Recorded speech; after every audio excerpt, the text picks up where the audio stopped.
So as these revival fires were coming from the Reformation, and these men that I've just mentioned, Martin Luther, Philip Mansion, John Calvin, these others that I've mentioned here, they started to formulate biblical doctrines of what we know today as Reformed theology. And this is a high view sketch. Now, you could spend days studying and reading about each one of these men, but I want you to understand something, folks.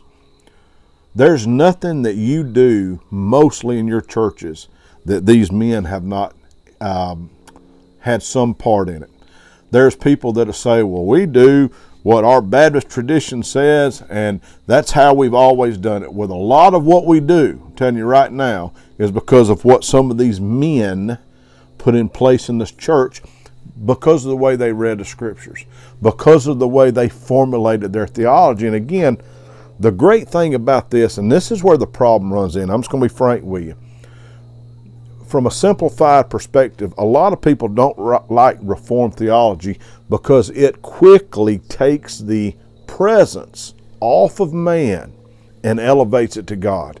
In other words, the shift goes from man not being the primary to God being the primary. At least that's my testimony, have been in Reformed theology for a long time. It taught me to study better. It taught me to view God higher and higher and to view man less and less. And we're going to see that. Now, when these men got a hold of these thinkings, there are some things that came. We know the term tulip. Now, after these men were living, other of their followers came up with certain amount of different thinkings. For instance, tulip, total depravity, unlimited election, limited atonement, irresistible grace, perseverance of the believer. By the way, we're going to go through all those.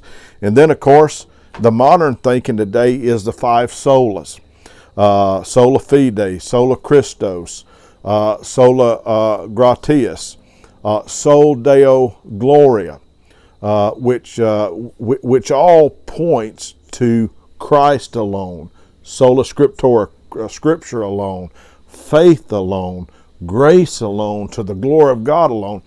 These terminologies have been made by man in order to put a thought into a sequence where we can understand. That's why you have tulip. That's why you have the solas. And next time, we'll try to get more deeply into some of these things.